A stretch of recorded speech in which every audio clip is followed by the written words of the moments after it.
Welcome to Passport to Sleep, a calming journey through real places and dreamy escapes. Let's begin tonight's story.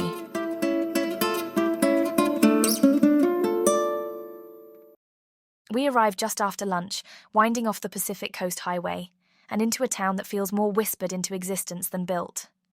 There are no street numbers here, no traffic lights, no chain stores. Just cottages wrapped in climbing roses, slate rooftops, hand-carved wooden signs, and the smell of wood smoke drifting from stone chimneys. Carmel-By-The-Sea is only 1 square mile in size, but every inch of it is soft and strange and beautiful. We check in at L'Auberge Carmel, a 1920s inn tucked just a few streets from the sea. It's quiet here. Thick-walled, ivy-covered, its courtyard paved in old stone and lit by hanging lanterns. Inside, our room is layered in white linen and warm wood. There's a small writing desk near the window, and beyond the glass, a tree leans over the terracotta rooftops like it's listening. We drop our bags and take a long breath. The air smells like eucalyptus and the faintest hint of salt. We head out on foot, wandering into the village without needing to ask where we're going. La Bicyclette calls to us first, a warm bistro glowing from within. The scent of garlic and baking bread curls out into the street. We sit near the window, at a table of thick wood flickering with candlelight and decorated with tiny, mismatched plates. The server brings a bottle of sparkling water and tells us the fire-roasted mushroom pizza is just out of the oven. We order that, and a fresh green salad dressed with Meyer lemon and local olive oil. The pizza arrives dusted with herbs, crisp at the edges, soft at the centre, and steaming with earthy warmth. As we eat, we watch the village go by. A woman in a straw hat, walking a golden retriever with a red bandana, a couple pausing to take a photo beneath a sign that simply reads, Art. After lunch, we follow the narrow streets. There's no grid, just gentle curves and hidden lanes with names like Ocean, Dolores, and Monteverde. We pass hand-painted tile house names, Sea Song, Robin's Nest, the Hobbit House. Every doorway seems to open into something magical. A hidden tea garden, a wrought iron gate wrapped in vines, a ceramic shop with bowls that look like they've been pulled from the earth itself. We stop at Pilgrim's Way, the bookstore tucked into the middle of Dolores Street. Inside, it smells like incense and worn paper. Books are stacked in cozy disarray, tucked into every nook. At the back, there's a secret garden. Wind chimes, Buddha statues, small bubbling fountains, and mosaic benches scattered between plants. We sit there for a while, listening to the breeze move through bamboo leaves. It feels like the kind of place that was grown, not built. We meander slowly down the hill, the air growing saltier with each step. As we near Carmel Beach, the trees lean and twist in the wind. Monterey cypress, ancient and sculptural, their branches reaching like open hands. The scent of the sea arrives before the view, wet driftwood, kelp, cold sand. Then the ocean opens in front of us, wide and silver blue. Waves tumble gently onto a strip of soft white sand, and the horizon blends into the sky like watercolour. We kick off our shoes and walk barefoot. The sand here is fine as flour, cool underfoot. The air tastes clean. A gull wheels overhead, calling once, then disappears into the cliffs. Carmel's homes stretch above the beach like a row of storybook castles, turrets, thatched roofs, crooked chimneys, all perched among windswept trees. We stop to sit in the dunes, leaning back on our hands, and watch the light grow golden on the water. There's a kind of hush here, like everything is listening. Eventually, we walk back into the village, feet sandy and hair tousled by salt wind. As evening settles, the lanterns along the streets flicker on one by one, casting warm pools of light onto cobblestones. Dinner waits for us at Casanova, a tucked-away house-turned-restaurant. Inside, the walls are painted soft green, and each room feels like part of someone's home. We're led to a small wooden table lit by a single candle. Our server tells us this table once belonged to Vincent van Gogh, shipped here from his time in the south of France. The paint is still worn smooth at the corners.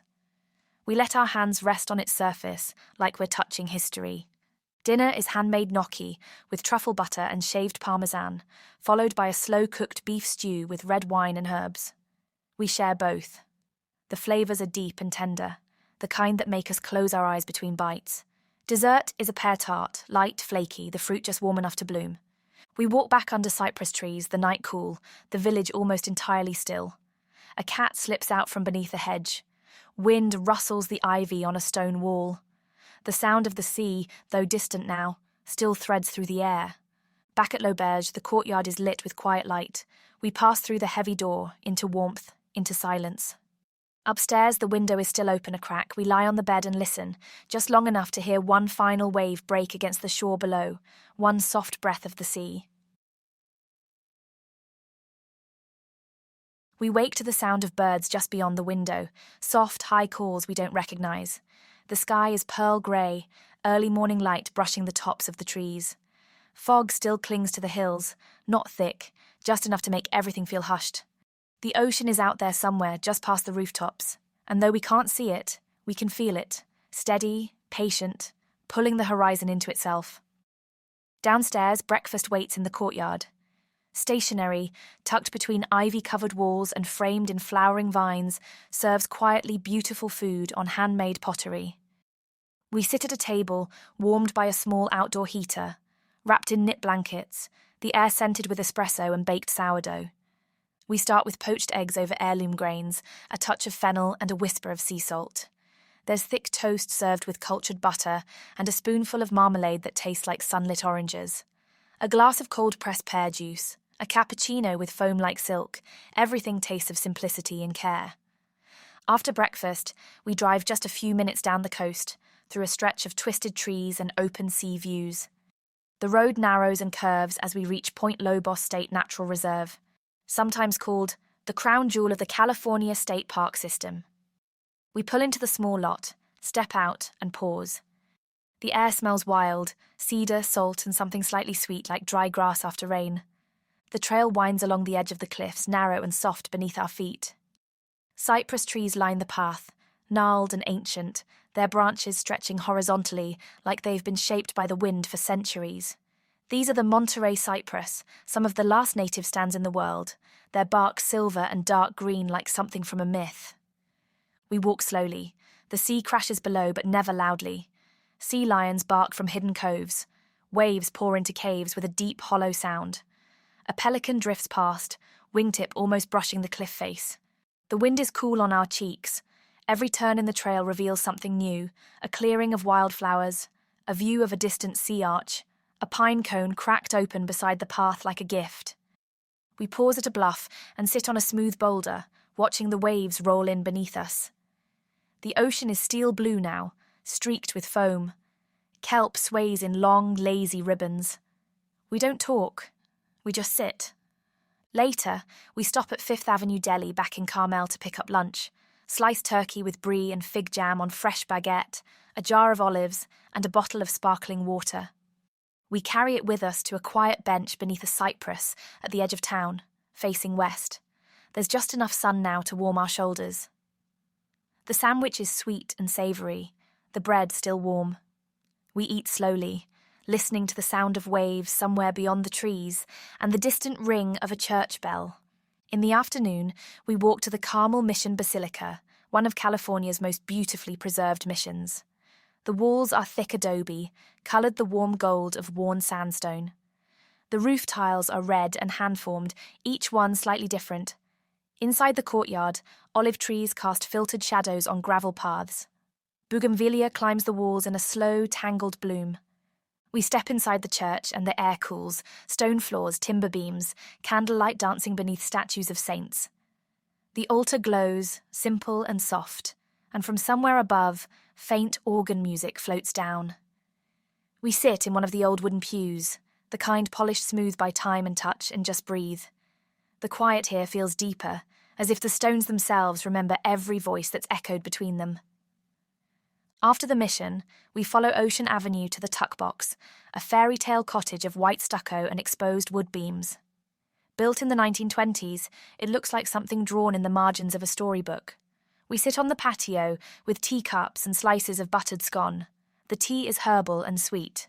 A car passes, then all is quiet again. The streets begin to glow gold with afternoon light. We walk slowly back toward the hotel to rest, maybe read, maybe nap, maybe just sit and watch the light fall across the wooden floorboards. Evening comes gently. Tonight's dinner is just downstairs at Aubergine, tucked beneath the very building where we sleep. The room is elegant, quiet, intimate, just a few tables and soft voices. The menu is seasonal, made of what grows nearby and what the sea offers. Dungeness crab with sea lettuce, carrot broth poured gently over roasted leeks, a sourdough roll that steams when broken open, a single scallop in a pool of citrus, a dessert of almond cream and wild blackberry. Each course arrives like a poem. We eat slowly, letting the flavours stay with us, not just in the mouth but in the memory. After dinner, we step outside. The village is nearly silent. Lamplight pools on cobblestones. A breeze rustles the ivy.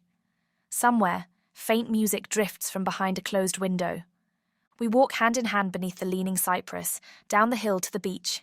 We don't go far, just close enough to hear the waves, to feel the cold of the sand in the air, to see the horizon fade into dark. And when we return, the room is warm again. The lights are low. The ocean hush follows us through the open window, wrapping us like a final blanket. The morning is quieter than before. There's a softness in the air, a kind of hush that seems to wrap the whole village. The fog is still here, but it's higher now, floating above the rooftops, leaving the trees and gardens below bathed in gentle, diffused light. From our window at L'Auberge, the cypress trees seem painted in silver. The sky beyond is pearl grey, the kind that keeps its colour all morning. We pack slowly, folding clothes with one hand while holding a cup of warm coffee in the other. The room smells faintly of cedar and linen. Outside, someone wheels a bicycle down the street. The tyres make no sound on the stone. We walk through town toward the Carmel Farmers Market, held every Friday in a small parking lot between Dolores and 6th. It's not large, but it's brimming with brightness. Buckets of fresh dahlias and ranunculus, plums dusted with bloom, jars of lavender honey. We taste strawberries, still cool from the morning air. A baker smiles as she offers a warm almond croissant wrapped in parchment. We take one for the walk. Afterward, we step into Pâtisserie Boissière, where the window boxes are overflowing with geraniums and the scent of butter and sugar hits us before the door fully opens.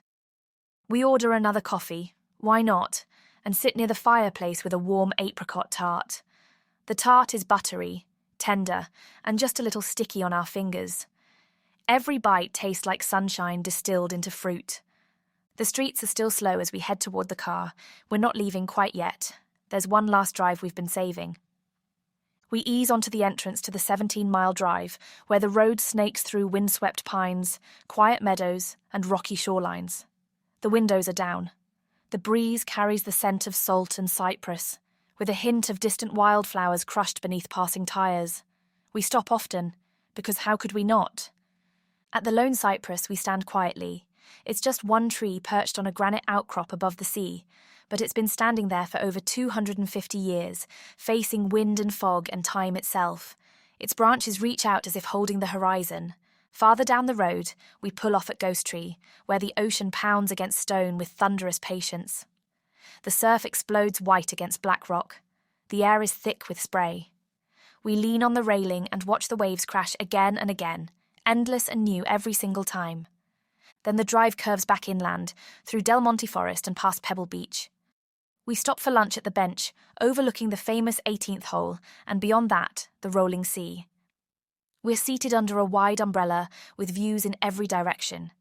The food arrives fresh and unpretentious. Maybe grilled artichokes with aioli, or a chopped salad with warm chicken and local greens. The iced tea is cold, the breeze cool, and we don't talk much. We just take it in. And before heading back to the village, we make one last stop at Devendorf Park, a tiny green square at the edge of downtown, surrounded by old oaks and low stone walls. We sit on a bench beneath a tree and watch people pass, some with dogs, some with baskets of flowers, some simply walking with no place in mind. The wind moves gently through the grass, a bell chimes from the post office tower. We finish the last bites of our croissant, now a little crumbled but still sweet. And then we return to L'Auberge Carmel, stepping once more into the ivy-covered courtyard. Our bags wait by the door, but we linger. The garden smells like rosemary and sea air. The staff offer a gentle goodbye, and the door swings closed behind us. The car pulls away slowly, the rooftops fade, then the trees, then the sea. And Carmel drifts into memory the same way it welcomed us. Quietly, with flowers in bloom and salt in the air. We hope you enjoyed this journey. Please follow us for more destinations, and don't forget to leave a review. It helps others find a peaceful place to drift off to. We'd also like to remind you that information in this episode may become outdated. Please verify with your own research if you plan on traveling to any of these lovely destinations. Until next time.